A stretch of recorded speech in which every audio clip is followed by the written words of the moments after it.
اعوذ باللہ من الشیطان الرجیم بسم اللہ الرحمن الرحیم۔ سورہ اعراف کی چند آیتیں پڑھ رہا ہوں۔ شروع کی آیت ہے 94 سے لے کر آگے کی کچھ آیتیں پڑھ رہا ہوں۔ وَمَا أَرْسَلْنَا فِي قَرْيَةٍ مِّن نَّبِيٍّ إِلَّا أَخَذْنَا أَهْلَهَا بِالْبَأْسَاءِ وَالضَّرَّاءِ لَعَلَّهُمْ يَضَّرَّعُونَ۔ اور ہم نے جس بستی میں بھی کوئی نبی بھیجا اس کے رہنے والوں کو ہم نے سختی اور تکلیف میں مبتلا کیا تاکہ وہ لوگ گڑ گڑائیں۔ ثم بدلنا مكان السيئة الحسنة حتى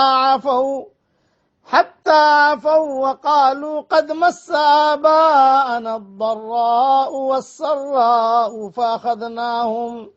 فأخذناهم بغتة وهم لا يشعرون۔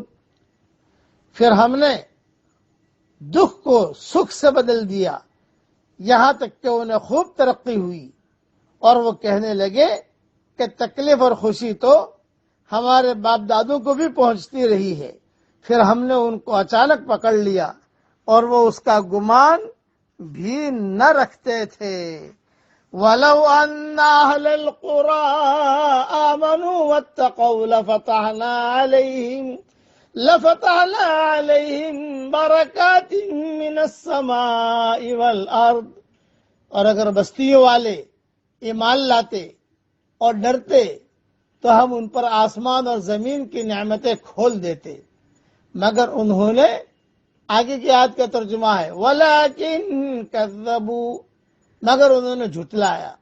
فَأَخَذْنَاهُمْ بِمَا كَانُوا يَكْسِبُونَ، تو ہم نے ان کو پکڑ لیا ان کے اعمال کے بدلے۔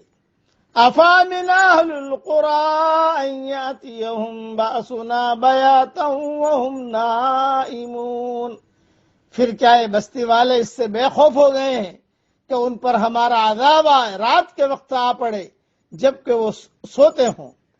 أَفَأَمِنَ أَهْلُ الْقُرَىٰ أَن يَأْتِيَهُمْ بَأْسُنَا ضُحًى وَهُمْ يَلْعَبُونَ، یا کیا یہ بستی والے اس سے بے خوف ہو گئے ہیں کہ ان پر ہمارا عذاب آ پہنچے دن چڑھے جبکہ وہ کھیلتے ہوں۔ أَفَأَمِنُوا مَكْرَ اللَّهِ، کیا یہ لوگ اللہ کی تدبیروں سے بے خوف ہو گئے ہیں؟ فَلَا يَأْمَنُ مَكْرَ اللَّهِ إِلَّا الْقَوْمُ الْخَاسِرُونَ، پس اللہ کی تدبیروں سے وہی لوگ بے خوف ہوتے ہیں جو تباہ ہونے والے ہوں۔ اس کی مستقل تفصیل ہے جو انشاءاللہ ریاض التفسیر میں دیکھ لیجئے گا۔ مختصر سمجھا دیتا ہوں۔ بأسا وہ تکلیف ہے جو انسان کے بدن کو لاحق ہوں، یعنی بیماری وغیرہ، اور ضرّا سے مراد فقر اور تنگ دستی مراد ہے۔ مطلب یہ کہ جس کسی بستی میں بھی ہم نے رسول بھیجا انہوں نے اس کی تکذیب کی، جس کے پاداش میں ہم نے ان کو بیماری اور محتاجی میں مبتلا کر دیا، جس سے مقصد یہ تھا کہ وہ اللہ کی طرف رجوع کریں اور اس کی بارگاہ میں گڑ گڑائیں۔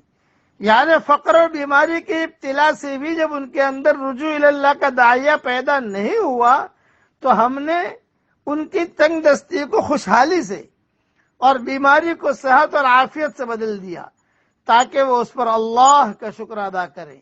لیکن اس انقلاب حال سے بھی ان کے اندر کوئی تبدیلی نہیں آئی، اور انہوں نے کہا یہ تو ہمیشہ سے ہی ہوتا چلا آ رہا ہے، کبھی تنگی آ گئی، کبھی خوشحالی آ گئی، کبھی بیماری تو کبھی صحت، کبھی فقیری تو کبھی امیری۔ یعنی تنگ دستی کا پہلا علاج ان کے لیے مؤثر ثابت ہوا نہ خوشحالی، ان کے اصلاح احوال کے لیے کارگر ثابت ہوئی۔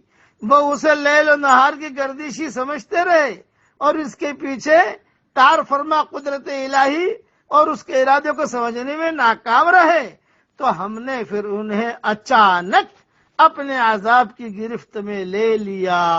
اسی لیے حدیث میں ہے مومنوں کا معاملہ اس کے برعکس بیان فرمایا گیا ہے کہ وہ آرام اور راحت ملنے پر اللہ کا شکر ادا کرتے ہیں اور تکلیف پہنچنے پر صبر سے کام لیتے ہیں. یہ دونوں ہی حالتیں ان کے لیے خیر اور اجر کا باعث ہوتی ہے. یہ حدیث صحیح مسلم شریف میں ہے. اللہ تعالی ہر قسم کے آزمائشوں سے ہم سب کی پوری حفاظت فرمائے. آمین. وآخر دعوانا ان الحمد للہ رب العالمین.